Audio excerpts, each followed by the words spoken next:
Hello, hello, hello, Magic fan. Another day is come and gone with no news on a contract for Mo or Caleb.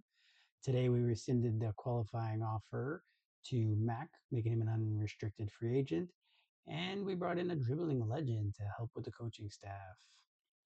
Welcome to today's episode of the Orlando Magic Nation, your one stop shop for all things Orlando Magic news for Orlando Magic fans by an Orlando Magic fan. And again, we go another day of the saga that we're waiting for, hearing something about Mo. At this point, really, we're a day past when he signed last year. He signed July 2nd, 2024. He signed a 2 year deal that he was currently on, and at this point, still nothing, no news, no nothing.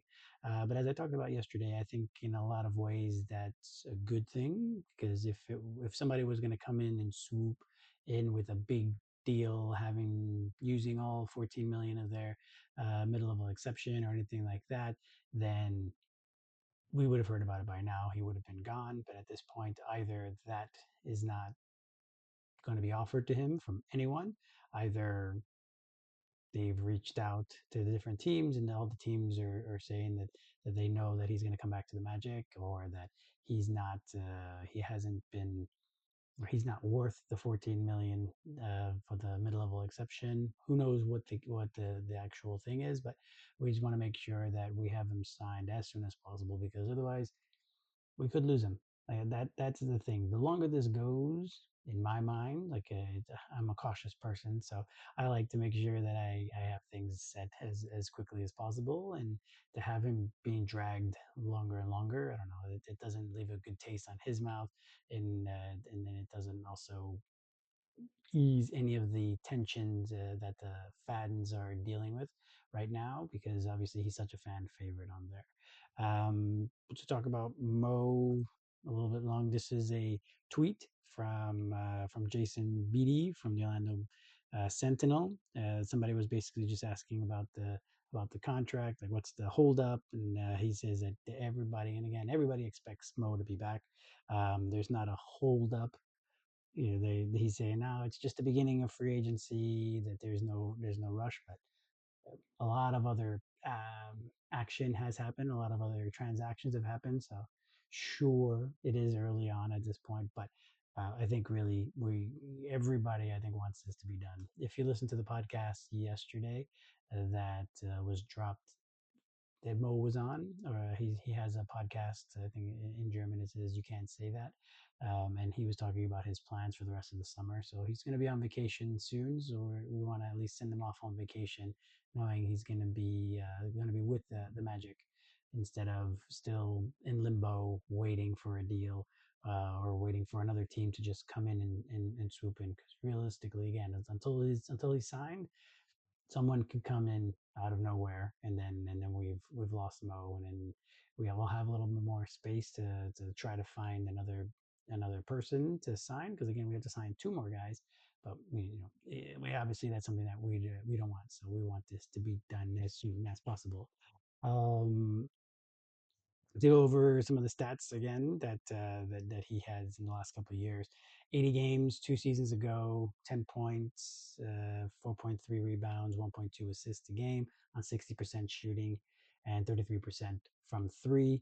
Last year, only 30 games due to the injury, 12.9 points a game, 4.9 rebounds a game, and 1.4 assists on 56% shooting and 36% from three. So he's definitely the scorer that we need from the bench. At least if Jalen in the end is going to start, I know that's what everyone wants. And again, I'm probably going to be on an island all by myself, wanting him to come off the bench to add some extra scoring.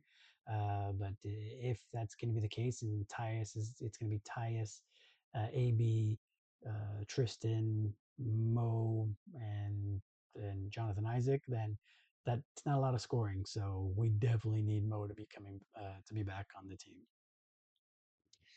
The next thing is Mac. Unfortunately, there's just too many guards on this team. There's just way too many guards on this team. That Mac was never going to be able to get an opportunity. So today he was.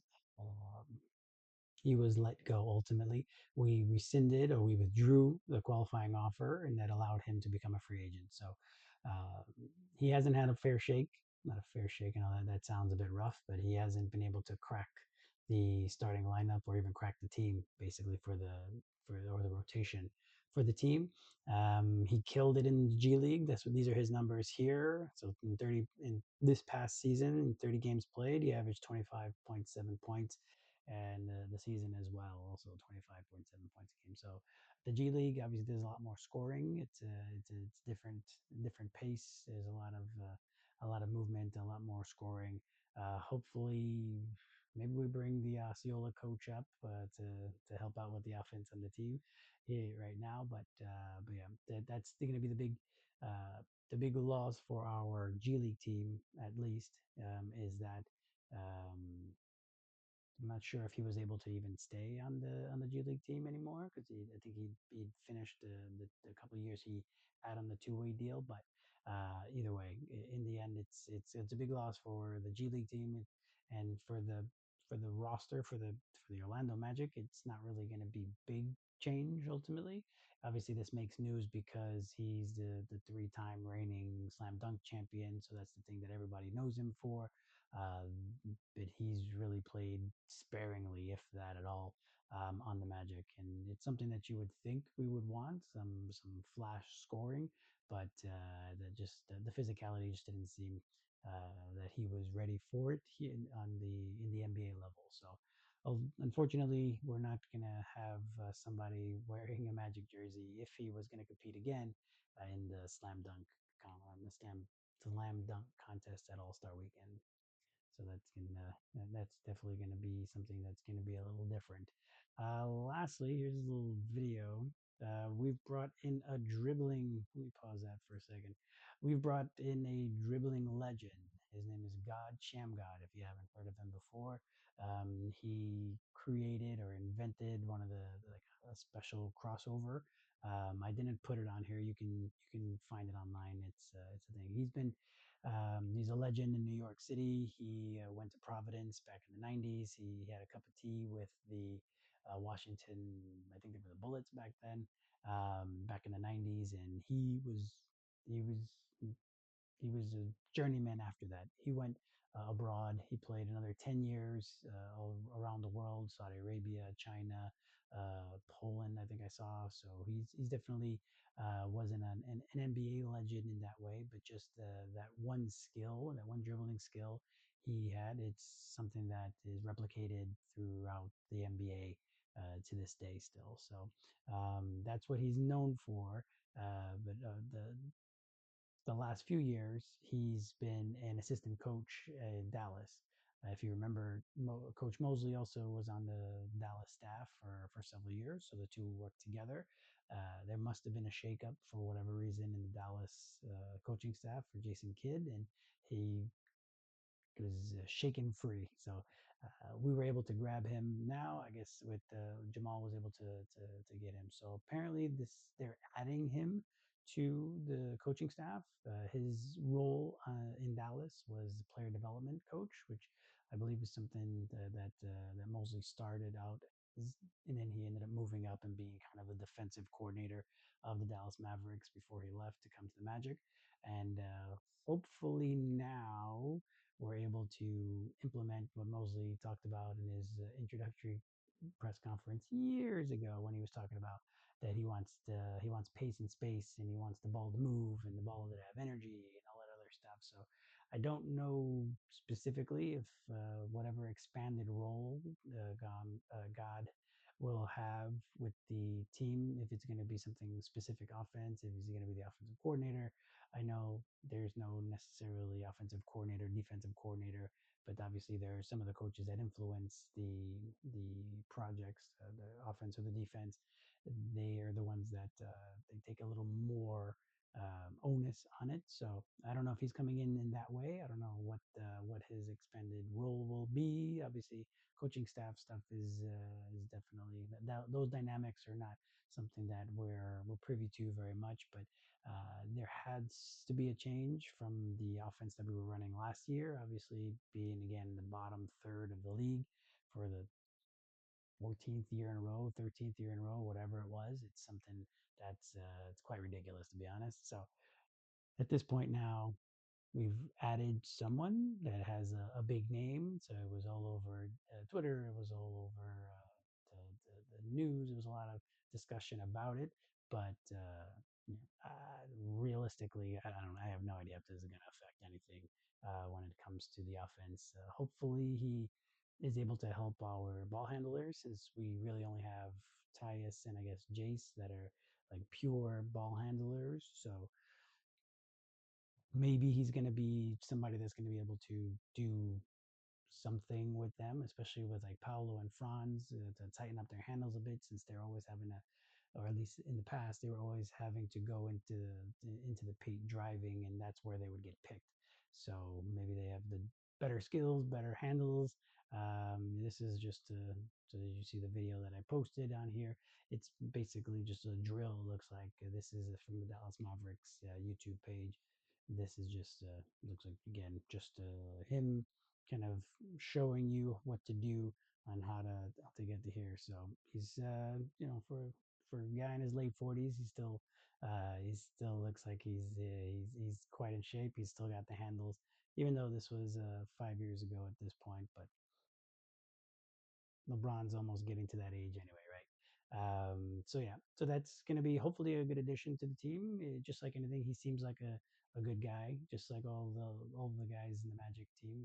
Obviously, the organization always talks about bringing in people and have it be the people are the ones that they care about the most. So that to me is something that yeah, hopefully hopefully it adds something to the team. I don't know what it will add to the team, but hopefully it brings something. So that's going to bring it to the end of this little mini episode.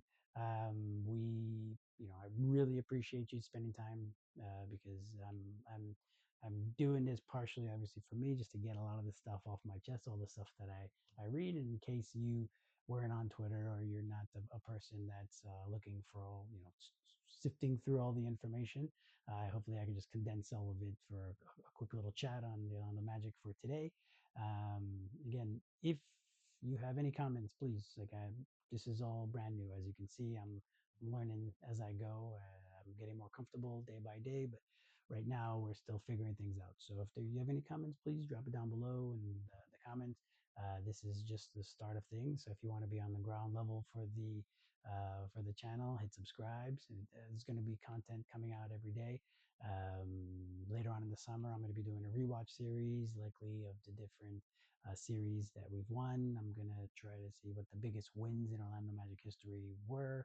I'm going to post that on Twitter and on the subreddit and all these different places just to see what people have to say. And I can rewatch those games as well, just so that we can keep the basketball flowing because it's going to be a long time until we have games again. There's Eurobasket, so we'll be able to see Franz if Franz is going to compete.